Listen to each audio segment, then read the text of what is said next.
네, 여론조사가 발표됐는데 일단 양강 구도는 조금 더 굳어진 이런 분위기고 일단 문재인, 안철수 두 후보의 지지율이 똑같이 2%포인트씩은 올랐습니다. 그러니까 문재인 후보가 40%를 달성하긴 했는데 사실은 지금 이제 원래 대세론을 확 굳어지려면 45% 정도는 좀 넘어야 되지 않나 이런 생각인데 저걸 어떻게 평가할 수 있을까요? 사실 문재인 대표도 2% 오르긴 했지만 확 도망가지는 못하는 양상인 것 같고 그리고 안철수 후보 저 지지율 보시면 지금 3월 넷째 주 10%에서 그러니까 35%까지 2주 동안 엄청나게 폭발적으로 지지율이 늘었는데 지금 좀 주춤하는 모양새입니다. 그 전까지 안철수 후보와 관련해서는 사실 어찌 보면 문재인 캠프 쪽에서 별로 신경을 쓰지 않았던 측면이 많았던 것 같아요. 지지율이 10% 정도 차이가 너무 많이 났었으니까. 그런데 갑자기 저렇게 치고 올라오는 과정에서 이제 문재인 캠프 측에서도 안철수 후보 측의 뭐 딸 문제부터 여러 가지 이제 의혹을 제기하면서 그 약간의 네거티브 공세가 어느 정도 먹히고 있다. 네거티브건 검증이건 그런 게 먹히고 있어서 안철수 후보도 일단은 약간 그 상승세가 좀 주춤하는 모양새이기 때문에 일단 저 정도까지 둘이 한 70%, 77% 정도 되나요? 저 정도 지지율을 양강으로 형성하고 있는 이상 일단은 당분간은 저 양강 구도는 유지가 될 것 같으나 누군가 한 명이 더 치고 나가기는 좀 힘든 모양새가 아닌가 개인적으로 생각이 듭니다. 네. 지금 지역을 보면은 지역에 대한 동서, 그 영남과 호남에 대한 어떤 주도권 할까요? 그런 부분 많이 희석이 된 느낌이에요. 그렇습니다. 오히려 지금 세대별 비율로 가는 모양새인데 어떻게 보십니까? 그렇습니다. 방금 지적하신 대로 과거의 전통적인 동서 대결이라든지 그다음에 이념 대결이 있었습니다. 그런데 지금 동서 대결과 이념 대결이 다 무너져가는 그런 형국입니다. 물론 뭐 여전히 조금 남아 있는 건 있지만 근본적으로는 그게 무너지고 오히려 예전처럼 막 몰표를 주군다는 그런 건 지금 없어져 버렸죠. 지금 현재 지지율상에 나타나는 거 보면 완전히 뭐 흔히 진보라고 말하는 사람들 중에서 또는 중도 진보 중에서의 경쟁으로 지금 구도가 바뀌어 버렸고 보수는 완전히 아주 소수화돼 버린 그런 상황이고요. 또 경북이라는 TK라는 지역이 자신의 보수 후보에게 지금 표를 주는 것이 아니라 지지율을 보여주는 것이 아니라 오히려 진보 후보 두 사람에게 더 많이 나누어주는 이런 행국을 보여서 우리 국민들이 보면 어쩌면 지금까지 보지 못했던 새로운 현상이라서 약간 낯설기도 하지만 그러나 이제 정치 발전이라는 관점에서 보면은 지역주의가 무너졌다는 것은 굉장히 바람직한 일이다. 물론 특수한 상황 때문에 지금 무너진 거지 완전히 무너졌다고 보진 않습니다만은 그러나 이것은 우리 정치 발전에 굉장히 큰 발전 과정 중에 하나라 이렇게 보여지고요. 다만 이제 보수 후보 두 분 지지율 합쳐도 지금 10%가 잘 안 나와요. 그것은 이제 보수 후보 두 분이 영남을 기반으로 해서 강력한 보수 지지를 호소하고 있지만 사실상 영남으로부터 버림받은 일종의 낙동강 오리알 신세가 아닌가 이렇게 지금 보여지고 있는 그런 상황입니다. 현재의 지지율 상으로 보면은. 네, 전통적인 그 여야 구도로 보면은 원래 한 당 있어야 되잖아요. 그러니까 양 당이 경쟁하는 이제 구도가 우리에게 이제 낯익은 그런 구도고 한쪽은 이제 호남 기반, 한쪽은 영남 기반 늘 그래왔던 거 아닙니까? 근데 지금 뭐 굳이 얘기하면 보수 쪽도 이제 두 당이 됐고, 네. 야당에서도 이제 작년에 국민의당이 갈라져 나왔고 이제 두 당이 됐고 이게 다당제인데 이제 민주주의의 어떤 성숙 그러니까 이제 우리가 이게 이제 복잡해지고 다양화되는 그거 아닙니까? 그러니까 보수라고 다 똑같은 보수가 아니고 진보라고 다 똑같은 진보가 아니라는 거죠. 이제 이 다당제가 어떻게 보면 민주주의의 성숙을 위해서는 바람직한 구도다. 많은 이제 정착자들이 그런 얘기를 하거든요. 그런데 다당제가 정착되기 위해서는요, 이 지역주의가 좀 타파될 필요가 있는데 항상 우리가 이제 대통령 탄핵, 구속, 이 헌정사상 초유의 이 불행한 사태다 보니까 국민들께서 마음고생도 굉장히 많이 하시고 그렇지 않았습니까? 근데 나쁜 일에도 잘 살펴보면 좋은 구석이 있거든요. 근데 바로 그 속에서 이 지역구도 정말 이 한국 정치 발전을 위해서 왼수 같은 존재였거든요. 이 지역감정이라는 게. 이게 허물어지고 있다는 거는요. 어찌 보면 한국 정치 발전을 위해서는 굉장히 혁명적인 사건이 될 수도 있다 이렇게 보여집니다. 네. 지금 뭐 대선 주자들이 한 자리에 모이는 상황이 많이 발생을 하고 있는데 이 두 후보는 약간 좀 냉랭한 분위기가 흐릅니다. 문재인, 안철수 두 후보의 표정이 어땠는지 저희가 한번 준비를 해봤습니다.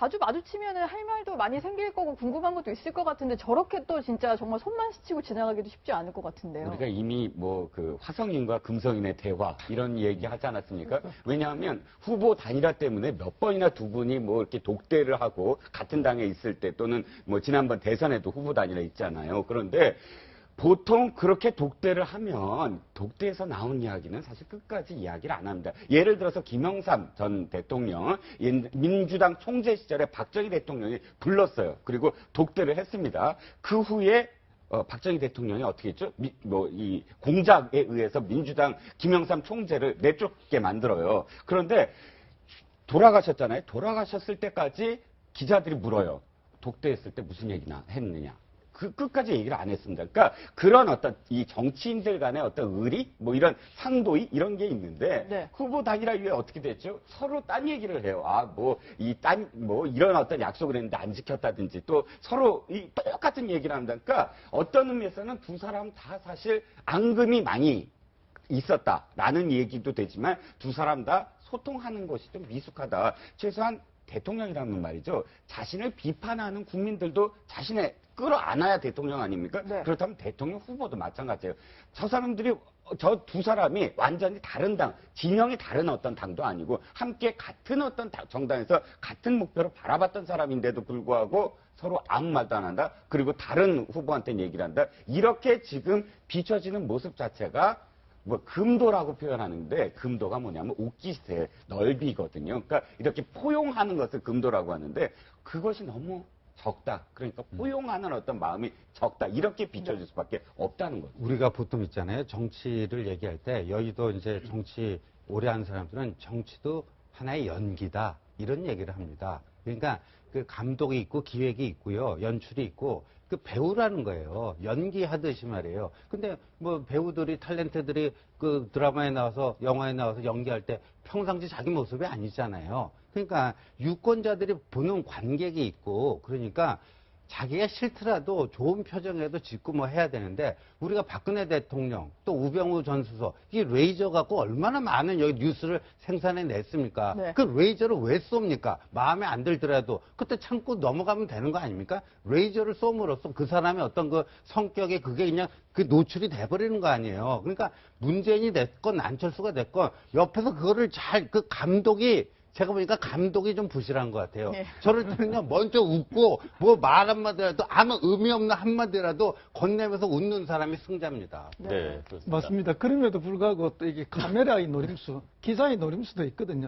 옛날에 DJ, YS 두 분 그렇게 뭐 오랜 세월 같이 동지이기도 하지만 또 갈랐을 때 갈랐고 그러는데 그 많은 웃고 악수하는 장면은 보내지 않고 외면하고 돌아서 있는 장면만 찍어서 내보내는 게 많죠. 그건 이제 결국 뭐 카메라나 또 기자들의 눈, 또 그걸 노리는 눈들이 있기 때문에 그런 면도 있다. 굉장히 이제 노력하려고 애쓰는 사람은 있는 건 누군가 한 사람은 있는 건 맞아요. 먼저 가서 악수하고 말도 끝내는데 이게 또 한 분이 외면해 버리면 이게 뭐 잘 안 되는 경우가 있습니다. 그런 게 몇 번 계속 연출되고 있는 그런 상황입니다. 네. 어쨌든 두 분에 대해서 몇 년 전에 양초의 난이라는 말이 있었습니다. 양초순들 때문에 어려움이 많다 이런 건데 그때나 지금이나 뭐 완벽하게 방금 우리 신 의원님 말씀하신 것처럼 연기를 잘하는 분들은 아닌 것 같아요. 네. 네, 그렇습니다. 자, 오늘부터 이제 대선 후보 등록이 시작됩니다. 조금 전 9시 반에 정의당 심상정 후보가 등록을 했고요. 잠시 뒤 10시에는 이제 안철수 후보가 직접 가처 선관위를 찾아서 또 등록을 하게 됩니다. 이제 본격적으로 이제 선거가 시작되는데 안철수 후보들은 배수진까지 쳤습니다. 후보 사퇴함과 동시에 의원직도 함께 사퇴하겠다 얘기를 했는데 그 얘기 한번 들어보시겠습니다. 너무 당연한 것 아닙니까? 어떤 의미에서 그럼? 제 모든 것을 다 바쳐서 꼭 우리나라 구하겠다는 각오를 가지고 있습니다. 대통령 후보 등록 때가 맞는 시기라고 봅니다. 일단 대통령 후보 등록을 하면 의원직 사퇴를 하겠다 이렇게 얘기를 했는데 물어봤습니다. 오늘 후보 등록을 하는데 사퇴는 언제 하실 겁니까? 라고 물어봤는데 주말이라서 국회의장한테 또 이걸 내야 되고 허가를 받아야 되는데 주말이라서 다음 주 초에가 되지 않겠냐라고 해서 좀 시점에 좀 차이는 있는데 일단은 사퇴 의사는 분명히 하다라고 얘기를 밝히고 있거든요. 네. 사실 아시다시피 국회의원이 회기 중도 아니고 회기가 그러니까 국회가 열리지 않는 상황에서 의원직을 사퇴한다는 건 선언적인 의미예요. 사퇴한다고 아니 국회의장이 없는데 뭐 국회의장이 받아들인다고 해서 뭐 바로 되는 것도 아니고 본회의가 열려야만 되는 것이거든요. 근데 지금 4월에 지금 본회의 안 열리게 돼 있어요. 그러면 이 문제는 상징적인 문제다. 그 상징적인 문제이기 때문에 뭐 심각하게 정말 생각을 하느냐 선언적인 의미이기 때문에 그런데 문제는 지금 아까 이 동영상에서 그 말은 좀 사실 비판받아 마땅해요. 뭐냐면 자 노원구에 다시 출마를 할 때 노원을 꼭 뭐 지키겠다 이런 식의 어떤 공약을 했던 사람이라면 자신이 지금 5월 9일 날 사실 재보궐 할 수 있었어요. 시기적으로. 그런데 그거를 당기지 않고, 먼저 사퇴를 않고 후보 등록일이 맞습니다라고 한다면 이 얘기를 듣는 노원, 지역구 유권자들, 국민들은 아니, 그때는, 그 1년 전에는 사실상 총선 때는 그러더니 지금 우리들한테 1년 동안의 지역을 대표하는 헌법기관을 사회적으로 없게 만드는 그 책임에 대해서는 아무 얘기도 없는 거잖아요. 네. 그거는 사실 엄중하게 사실은 자신이 그거는 책임이 있다라든지 뭐 그 언급이 있어야죠. 지역구 유권자한테. 네. 그거는 사실은 저는 문제가 있다고. 근데 만약에 지금 말씀하셨던 것처럼 9일 전에 사퇴했으면 이제 5월 9일 날 대선할 때 이제 재보궐도 같이 치를 수 있죠. 물론 국회의원은 뭐 지자체장처럼 한 달 전에 사퇴하는 규정은 없는데 문제는 지자체장은 한 달 전에 사퇴하면 바로 효과가 나오는데 안철수 후보가 예를 들어서 뭐 4월 뭐 8일 날 사퇴하겠습니다 하면 그 사퇴 효과가 있나요? 또 국회의장이 해서 안에서 의결해서 또 그걸 받으려면 어차피 그러니까 그 날짜를 맞추기 힘든 상황이기 때문에 그거는 말씀하셨던 것처럼 뭐 약간 선언적 의미라고 봐야 될 것 같고 일단 본인이 사퇴하고 싶어도 사퇴가 안 되는 경우도 있잖아요. 나중에 대선 끝나고 나서. 네. 그러니까 이거는 그냥 말 그대로 안철수 후보가 나는 이제 돌아갈 다리도 불살랐다. 나는 이제 국민만 보고 대통령이 되기 위해서 최선을 다하겠다라는 의미로 보는 정도가 맞지, 이거는 이제 사퇴 효과가 언제 나오면 보궐이 되고 언제 나오면 보궐이 안 되고 이런 부분으로 판단할 내용은 아닌 것 같다는 개인적인 생각이 좀 그렇게 듭니다. 말씀하실 수도 있는데 어쨌든 홍준표 후보도 그렇고 안철수 후보도 그렇고 국가의 지도자가 되겠다는 사람들 아닙니까? 국가의 지도자가 되겠다는 사람들이 국가의 중요한 기능들을 정지시키는 이런 행동들을 하는 건 매우 잘못된 행동입니다.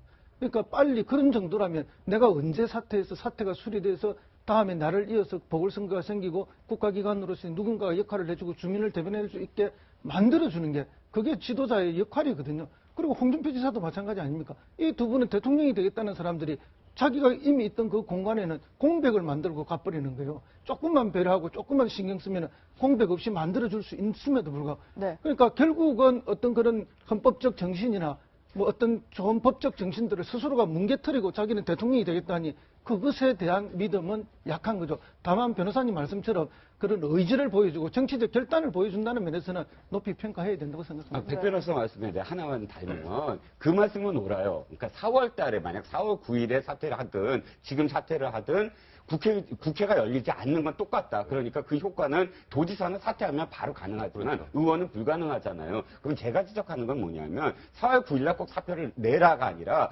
지금 언급을 해야 된다. 유감이다. 지역 국민한테는 정말 내가 그때 이런 이야기를 한 것에 대해서는 네. 내 책임이 있다. 이렇게 언급이라도 해야 된다. 난 그게 굉장히 중요하다고 보거든요. 그런데요, 이게 그 나라마다 다 제도가 달라요. 네. 미국의 경우에는요, 주지사들이 대통령 되는 경우가 굉장히 많지 않습니까? 근데 주지사들이 대통령 후보로 나서서 그 선거운동을 할 때 주지사직을 사퇴 안 해도 됩니다. 근데 우리는 국회의원은 사퇴 안 해도 되는데 시도지사는 반드시 사퇴를 해야 돼요. 그러니까 그러니까 법을 어디서 만들죠? 국회에서 만들다 보니까 이렇게 되는 거예요. 그러니까 근데 홍준표 지사도 엊그저께 토론할 때 나중에 그 방송 끝나고 너희들 셋은 다 사퇴해야 되는데 그 얘기 하려다가 꽉 참았다고 그 얘기 하잖아요. 예. 근데 홍준표 지사도 재미있는 게 본인이 국회의원 사선했네요. 그때는 그 얘기 안 해요. 본인이 처지가 시도지사가 되다 보니까 그 얘기를 하는 거예요. 근데 왜 그러니까 국회의원과 그 지방자치단체장의 그 차별을 뒀는가 그 어디서 그 법을 만드는 그 차이인데 근데 저는 저런 식의 그게 말이에요. 무슨 의미가 있을까 좀 회의적이에요. 저런 네. 식의 그러니까 이제 그 법 제도도 이제 우리가 좀 정비를 해야 되는데 꼭 저렇게 무슨 불퇴전의 각오를 밝힌다 이건 좋은데 그거를 꼭 그 자기가 기존에 있던 자리에 공백을 만들면서 해야 되는 그런 건가 좀 회의적인 생각이 좀 듭니다. 네. 지금 안철수 후보가 의원직 사퇴 얘기가 있다면 문재인 후보 같은 경우는 정계 은퇴 얘기를 또 했는데 이런 얘기를 했습니다. 뭐 자기 스스로 이제 삼수는 안 한다. 지금 이제 대선 재수다 보니까 삼수는 안 한다고 하면서 이번 대선에서 만약에 패를 하게 된다면 정계 은퇴하겠다 이렇게 얘기를 했는데요. 과거에 사실 이제 문재인 후보 같은 경우에는 호남이 본인을 선택하지 않으면 뭐 정계 은퇴한다 이렇게 말을 했던 적이 있죠. 그 당시의 얘기부터 들어보겠습니다. 얼마나 많은 실망을 하셨는지 잘 알고 있습니다. 지지를 거두시겠다면 정치 일선에서 물러나겠습니다. 대선에도 도전하지 않겠습니다. 사실 저 얘기는 이제 정계 은퇴뿐만이 아니라 대선 도전 안 하겠다라고 했는데 뭐 스스로 약간 누가 봐도 이제 성적표 상으로는 호남에서 지지를 받지 못한 건데 실적 이제 뭔가 그냥 저기에 대한 언급을 하지 않으면서 대선에 도전을 했잖아요. 그래서 이번 정계 은퇴 얘기도 뭐 저런 식으로 또 막 흐지부지 되는 거 아니냐 이런 얘기들이 좀 나오고. 과거에 정계 은퇴 선언했다가 대부분 다시 다 복귀하더라고요. 한 해, 두 해 지나면요. 예. 또 외국에 좀 나갔다 오고, 김대중 전 대통령도 그랬고요. 이회창, 한나라당 총재도 대선 두 번, 첫 번째 떨어졌을 때인가 미국 갔다 오면서 정계 은퇴했는데 다시 복귀하고 대부분 그렇습니다. 근데 문재인 그 후보의 경우에는 그러니까 저것도 이제 일종의 안철수 의원직 사퇴나 문재인의 정계 은퇴 발언이나 불태전의 각오다. 그러니까 이게 뭐냐면 이게 선거전 때는요. 선거 때는 그 마른 행주 짜듯이 해야 되거든요. 네. 그러니까 마른 행주가 물이 안 나오잖아요. 그 짜봤자 별로 안 나올 것 같은데 빡빡 짜는 거 아닙니까? 한 표라도 더 얻기 위해서 그런 거 아니에요. 그러니까 뭔가 나는 이번이 마지막이야. 나는 이번이 끝이야. 더 이상 내가 안 할까? 그러면 한 표라도 더 올까? 저러는 거죠. 네. 일단은 좀 지켜봐야 될 것 같기는 합니다.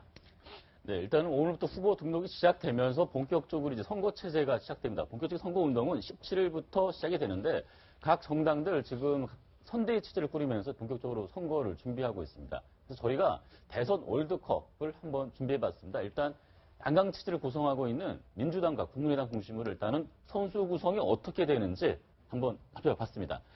왼쪽이 더불어민주당이고요. 오른쪽이 국민의당 FPC인데 전술이 좀 다릅니다. 3-3-4 전술, 그리고 또 뒤에서는 3-4-3인데 네. 민주당 같은 경우는 좀 공격에 좀 더 힘을 싣고 있고 주 공격수는 당연히 양측의 주포인 문재인 그리고 안철수 스트라이커가 포진돼 있는 상황입니다. 공교롭게도 이 두 팀 간에 보면은 우측 측면이 강합니다. 우측 측면이 강한데 민주당 같은 경우에는 공격수인 박지원 공격수가 들어있습니다. 국민의당 경우는 네. 박지원 공격수가 우측에서 측면에서 상당한 활약하면서 밀고 올 가능성을 보여주고 있고요. 그리고 수비수 오버랩 스피닝을 하는 최경환 수비수 같은 경우도 박지원 공격수가 오랫동안 호흡을 맞춰왔기 때문에 김대중 정부 때부터 호흡을 맞춰온 한 호흡으로 인해서 상당히 우측 측면이 강합니다. 반면에 민주당이 맞서는 왼쪽 측면에는 추미애 공격수가 단독 드리블을 많이 하다가 공을 뺏겨서 역습을 당하는 경우가 많이 생겨서 불안한 면을 좀 보이고 있고요. 반면에 민주당에서도 우측 라인이 강합니다. 그래서 김부겸 공격수인데 지금 전략적으로 지금 TK 지역에서 상당히 조금 밀리고 있는 양상에서 어느 정도 보완제 역할을 할 수 있는 게 바로 김부겸 공격수다. 이렇게 볼 수가 있고요. 그리고 마지막 라인인 수비 쪽에 양정철 수비수가 있습니다. 한때 삼철, 비선 얘기도 나오긴 했지만 지금 이 더불어민주당 캠프에서 상당한 전략을 짜고 있다. 이렇게 알려지고 있기 때문에 핵심이다. 이렇게 보여지고 있는 것 같습니다. 네 분 전문가님 어떻게 보고 계십니까? 아니, 정말 그 설명을 잘 해주시는데요. 특히 그 국민의당의 박지원 공격수 일당백이죠. 네. 근데 혼자서 너무 공격을 잘하다 보니까 팀플레이가 잘 안 돼요. 더군다나 대선 후보라는 안철수 후보와 아주 팀플레이가 잘 돼야 되는데 워낙 그 대표 공격수가 잘 해버리니까 후보가 어디 있는지 잘 안 보여가지고 오히려 혼자 너무 잘하는 것이 다른 분들을 좀 가리는 것이 아닌가. 근데 이제 공격을 잘하면 자기의 개인기가 출중해서 잘하는 건 좋은데 이 양반이 또 반칙을 잘하세요. 그렇죠. 아주 잘 까죠, 시체말로. 네. 그러다 보니까 이 네거티브의 달인이다 이렇게 이야기를 또 듣다 보니까 네거티브가 있으면 반드시 상대방도 네거티브를 하게 되어 있습니다. 그럼 그 네거티브에 되돌아오는 공격은 누가 받는가? 본인이 받는 게 아니고 후보인 안철수 후보가 받게 되거든요. 그래서 오히려 박지원 공격수의 뛰어난 개인기가 안철수 후보에게는 부담이 되고 있는 그런 지금 전세가 아닌가 이렇게 보이십니다. 그런데 지금 이제 우리 허 소장님 말씀 들으면 박지원 대표가요, 이 방송 끝나면 항의 전화 할 것 같아요. 그 며칠 전에 국민의당 그 최고위원 그 선대위 문병호 최고위원이 박지원은 백이종군 빠져라. 네. 백이종군 해라. 이렇게 하니까 얼마나 그 화가 났겠어요. 근데 잠깐 10분 가고 열을 식히고 와갖고, 나는 앞으로 내가 당 내부 살림만 하겠다. 안철수하고 절대 사진 찍는 일이 없도록 하겠다는데 지금 안철수 옆에 등장했잖아요. 이런 게, 그러니까 박지원 대표가 나름대로 그런 역할을 하려고 하는데 이제 이게 그러면 본인이 이렇게 뭐 꼭 안철수를 지금 뭐 저거 아니에요. 뭐 상황 논란도 나오고 그런데 이게 이제 우리 허 소장님 전화 받으실 것 같아요. 아쉬운 게 있을 거예요. 더불어민주당 뭐가 아쉽냐면 지금 더불어민주당이 사실 굉장히 어벤져스 팀이에요. 뭐 온갖 그 사람들이 전부 다 진영을 뭐 교수만 해도 1000명이 온다고 하고 하는데 문제는 그런 숫자보다 더 중요한 게 비문계를 이 필드에 내보내야 되거든요. 그렇죠. 특히나 박영선 선수 같은 정말 뭐 노무현 대통령 그 선거 때나 뭐 진짜 저격수로 뭐 MB 때도 마찬가지고 MB 이랑 했을 때도 마찬가지지만 어쨌든 최전선에서 온갖 정말 태클들 다 받아가면서 몸으로 몸빵 가면서 이 공격을 해내는 공격수로서는 아주 최적이고 또 팀이 융화됐다. 중간에 내분도 있고 하는 것을 다 이제 봉합했다라는 걸 상징적으로 보여줄 수 있는 카드인데 그런데 박영선 선수가 아직도 이 팀의 합류를 주저하고 있다. 이게 지금 이 팀의 가장 큰 문제가 아닌가 싶습니다. 그러니까 사실 그러니까 더불어민주당의 지금 가장 어찌 보면은 좀 문제라고 할 수 있는 건 이재명 성남시 의장하고 안희정 지사가 현역 이제 지자체장이다 보니까 여기 나오질 못하잖아요. 뭐 지지 선언도 못하고 이제 나오질 못하다 보니 요 필드에는 사실 그쪽 분들이 더 많이 포진이 돼 있어야 바깥으로 볼 때 지금 문재인 대선 후보의 가장 어찌 보면 취약점이란 이 확장이나 외연 확장 쪽에서 문제점이 생길 수 있는 부분을 좀 보완할 수 있을 텐데, 근데 원래 좀 뛰시는데 여기다 많이 안 붙여놓으신 것 같아요. 이제 보니까 뭐 박용진 의원이나 강훈식 의원 같은 경우도 이번에 다 들어가 있고, 예, 이 시장 측에 뭐 김병욱, 재윤경 의원도 다 들어가 있는데, 그분들을 여기다 좀 붙여놓으시면은 이게 벤치. 예, 벤치 멤버란 말이죠. 벤치 멤버. 교체 벤치 멤버라기보다는 네. 그분들이 저 필드에서 뛰어야, 그러니까 문재인 후보 입장에서는 좀 더 시너지 효과가 있지 않을까. 근데 필드에서 좀 몇 분 빼시고 후보라고 할지라도 다른 분들을 좀 넣어놓는 게 좋을 것 같다는 생각이 4년 전의 경험 때문에 실제 이제 다른 캠프의 분들을 완벽하게 지금 다 흡수된 건 아니지만 거의 대부분이 지금 흡수된 걸로 그렇게 알고 있습니다. 시도당마저도 다 그렇게 해서 네. 상당히 4년 전에 실패를 거울 삼아가지고 용광로 선대를 꾸리고 있어서 팀워크가 좀 발휘가 될 거라고 그렇게 예상은 하고 있습니다. 예. 뭐 교체 선수로 누가 들어가서 좀 신인들이 활약을 이제 후반부니까 좀 보여주지 않을까 이런 건 좀 기대를 해봐야 될 것 같네요. 네, 그렇습니다.